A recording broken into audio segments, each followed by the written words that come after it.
Hey guys, OGalbina here, bringing you guys our NCP SummerSlam draft analysis. Yes, NCP is back. Not a main season. We're going to be doing a tournament. I don't know if you guys saw my upload on it about 3 weeks ago. I don't know, something like that. 3 weeks ago, a month ago. Where we were kind of advertising the tour, getting people to sign up and stuff like that. What the NCP SummerSlam, though, is, if you haven't seen that video, is it's basically a 32-man tournament, where we all draft 8 Pokemon each. We have 90 points to spend. There's 4 different draft pools where 8 people draft in each pool. And it's a single elimination, just bracket style tournament, and the winner in the end, I believe it's like a $50 cash prize, $25 for second place or something like that, and it's just to see who comes out on top on the NCP SummerSlam tour. I'm very excited for this. We haven't had like Wi-Fi tours like this since back in the TTM days when they used to run a lot of tournaments and stuff like that, so I think this is something really cool for the community. I'm really excited to help run it with Kurt and D-Ray, so big shout outs to them. Thank you to all the coaches that applied as well, and are playing in the tour. I really hope that we can grow this and maybe do winter tournaments, and maybe next summer we can up it to 64 and have battle pools instead of just single elimination, so people get more games, things like that. I'm definitely very excited. I hope you guys are too. I think we drafted a really fun team. We got a lot of Pokemon I really wanted to try in Gen 8 that I actually haven't gotten a chance to, and this is the perfect opportunity to do so in a tournament like this. So if you guys are excited for the NCP SummerSlam, to see our run, to see our draft, and I'll see what we drafted, be sure to hit that like button. I'd really appreciate it a bunch. If you're new here, drop a sub as well. Plenty of draft content going up each and every week, and I have so many videos in the works for you guys as well, aside from just draft videos and draft analysis, like more analysis videos.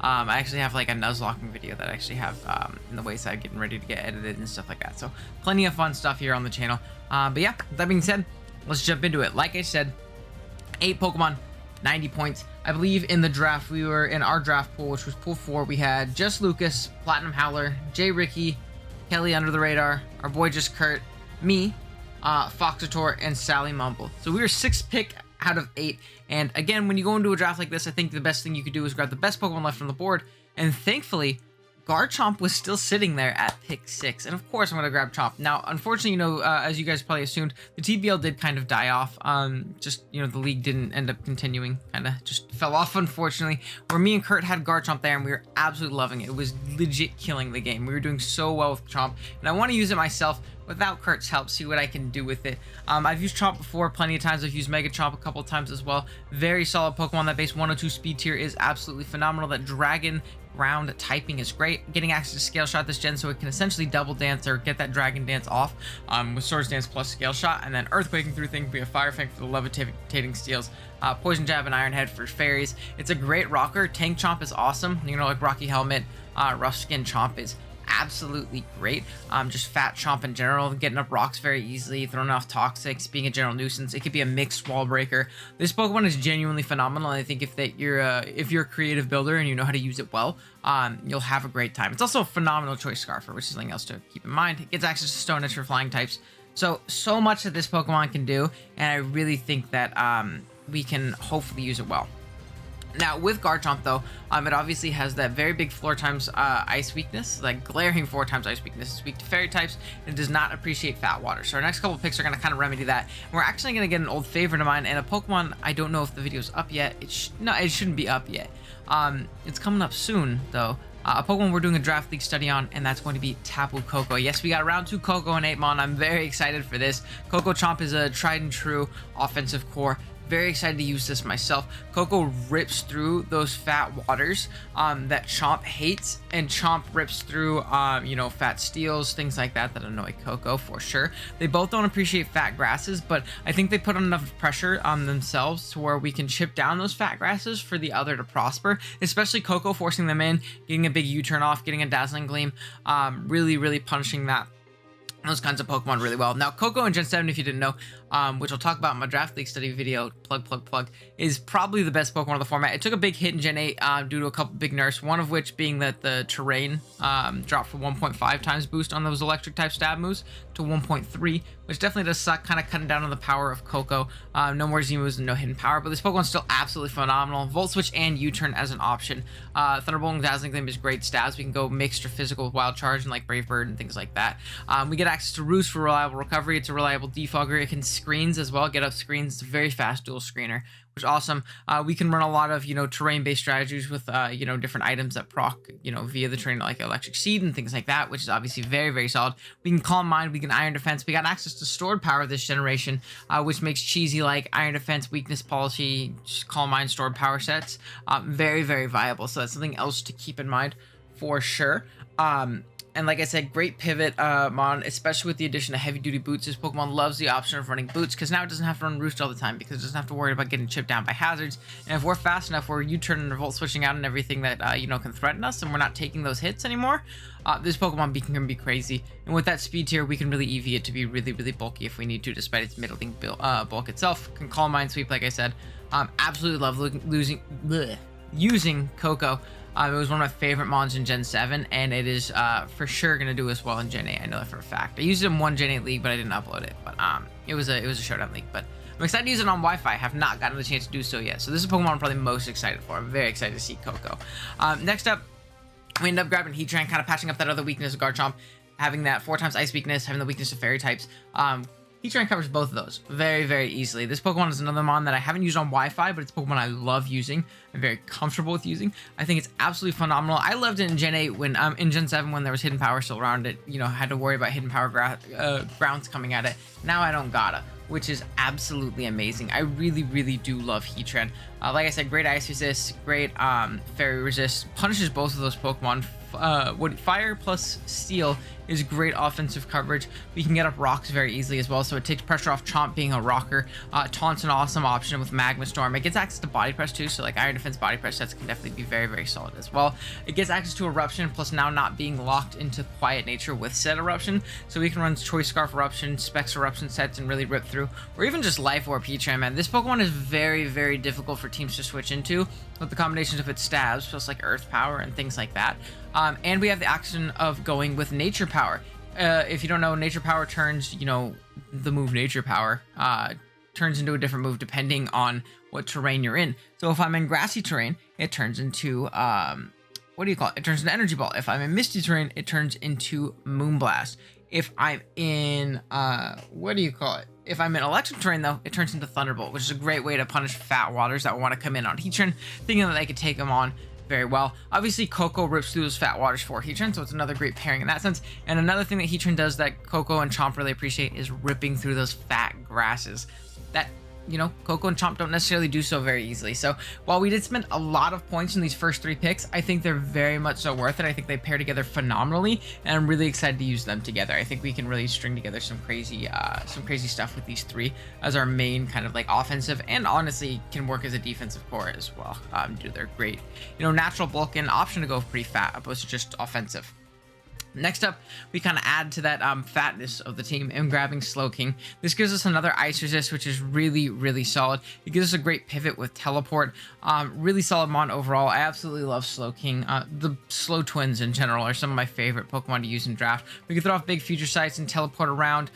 We can run AV sets and literally just not die to special hits at all. It gives us a great Fire Resist as well, which is great because it takes pressure off Heatran and Garchomp, which is, again, very, very nice as always. Again, a Pokemon that doesn't appreciate grasses, but we get that free teleport into Heatran, which is obviously really, really nice. And it's really just getting that another Ice Resist for this team and helping out stuff like Garchomp and taking pressure off of Heatran. So I really do like Slowking. I think it's very solid for the team. Serves as a great pivot, great way of grabbing momentum. It gives us Trick Room options with potentially Heatran, or maybe even some slower members we might grab later on. So something else to keep in mind for sure. And it gives us our bulky water, which is always a necessity on every team. And that's something you're going to kind of see in this is 8-mon is really fun to draft in because you get a lot more cool stuff potentially, but it's also harder to draft in because you have to roll compress like crazy because you only get 8 Pokemon. So I can't, as easily be like, I'm going to get a fat normal and a dark type and, a ground poison and 3 different Pokemon. It's much better to try and roll compress and get those things together. So I get like that Phi Psychic and that fat water and momentum and things like that and Slowking all in one, which is absolutely amazing. So just something to keep in mind. And speaking of roll compression, we have Draytheon up next. Draytheon is going to give us our grounded poison. It's going to give us our dark type. It's going to give us a ghost resist, which are all three very, very important things. Really, really important things. We don't want to auto lose to, you know, the ghost types of the tour. We don't want to auto lose if T spikes go up, because actually our team really hates T spikes right now. Besides, like, you know, Coco running boots and then Heatrin, and Soaking can run boots as well very easily, but we don't want to be forced to, at the very least. And then it gives that dark type to where we don't just auto lose to Reuniclus when we run up on it, because that can definitely happen for sure. So it's just something to keep in mind. Draytheon is also just a phenomenal Pokemon. It gives us a solid speed tier 95, kind of patching together a little bit of speed tiers, kind of bridging the gap between Garchomp and Heatran, though it's a little bit closer to the Garchomp than what I wanted, I suppose, is the way of putting it, but not the worst thing in the world. Another Pokemon to really punish fat grasses for Coco, Chomp, and Slowking, which is also very, very nice. And again, just kind of really gives us that great roll compression that a successful 8-mon team, I think, really needs. And again, it's just something to keep in mind with such a different format than what we usually do end up playing. Next up, we have Serena. We needed a ground resist. We lose to any offensive ground ever right now, and Serena helps us out with that. It also gives us rapid spin support. We didn't have any removal outside of Tapu Koko, and I don't want to run Defog Koko if I don't have to. It's just a waste of a move slot, and it doesn't sound like a good time. So Serena gives us a great spinner, a great ground resist, gives us another pivot. It gives us another Pokemon to really punish those waters, which again is so good for Coco, Chomp, and it also gives us a Cleric. We didn't have Cleric support on the team up to this point, but Serena does get aromatherapy, which is very, very nice. It gives us a way to stop priority as well, which is something very interesting. With Queenly Majesty, we can actually run some, you know, pretty cool tech options with that. Like I've seen Scarf Serena take out Weavile before because it can't Ice Shard it, and you know, they didn't expect Scarf and it takes it out. So bunch of cool things that Serena can do. It's very, very solid for sure. Has great coverage between Power Whip / like Drop Kick, U-turn, High Jump Kick, Triple Axle, a bunch of different options like that. So very solid Pokemon, and I think it fits the team really well, and again offers that roll compression that we really did need in removal, ground resist, and Cleric. So really nice there. Next up, we got Clefairy. I already had a fairy type, but I wanted a little bit more of a fat one that I can use more defensively, more liberally than Coco, and that's going to be Clefairy. Clefairy's a Pokemon I really love. I'm sure you've seen me draft it a million times right now, by now. I really do think it's very solid, though. It is another rocker, which is another great thing. We have 3 rockers now, so if we need to bring Clefairy as a rocker, we can definitely do so. It gets reliable recovery. It can also wish. Doesn't pass the best wishes, admittedly, because of its very low HP stat, but it can wish and pass out into you know, teammates. It can baton pass for momentum. You can't run soft boil plus teleport, so that's something to keep in mind with Clefairy, which is definitely unfortunate, but not the biggest deal in the world. We can knock things off. We can Encore. We can even Calm Mind. I've seen Calm Mind Clef go absolutely crazy. We got to be careful about getting knocked off because we're not the bulkiest once we do get knocked off, but it gives you know, a little bit more of a reliable fighting type check, or at least a pivot into fighting type moves, opposed to Slowking and Coco, which Coco's not the bulkiest thing in the world all the time. Oh, excuse me.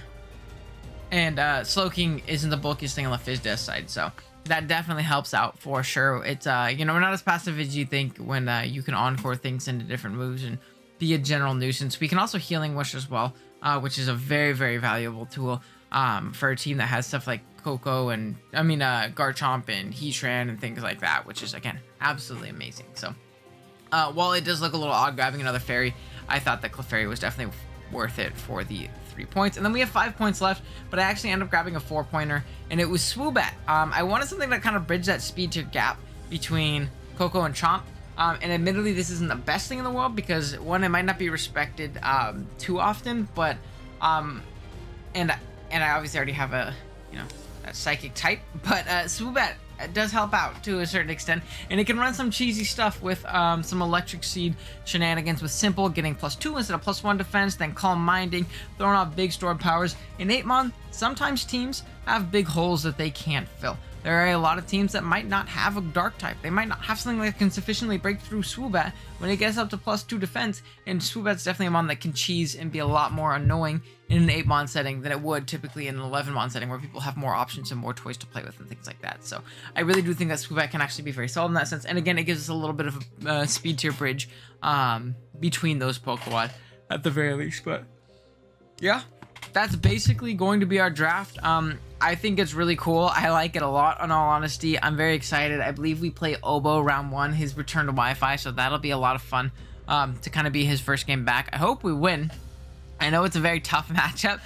You guys will obviously see that next week when it comes out, but a very tough matchup. But I built a pretty cool team with the help of Amel and Box and Kurt and Jason and all that stuff. So I'm very excited. We have a lot of amazing coaches, you know, signed up for this. We have a couple guys who came out to retire, like Jason, like John Jr., like Uzi is playing in this as well. So we have a lot of guys coming out of retirement. We have a lot of guys across all different leagues playing in this tournament. So if you guys want to go check out all of their, you know, draft analysis if they're doing them, or their content next week when their battles go up and things like that, definitely do so. I believe we'll have people linked in the description below. It'll either be a list of all of them, or if it doesn't fit, it'll be a big paste bin with all of their links, which will be a little bit more annoying to deal with, but I really do implore you to go check those out for sure. I know people are going to be uploading on different days. We're not doing a set upload date for this. I'm going to be uploading on Sundays because I don't have a league that uploads on Sundays right now. So we're going to be uploading on Sundays, and yeah, look forward to next week versus Obo. Hopefully we can make a deep run. And yeah, thank you guys so much for watching. I'll see you guys in the next one. Later.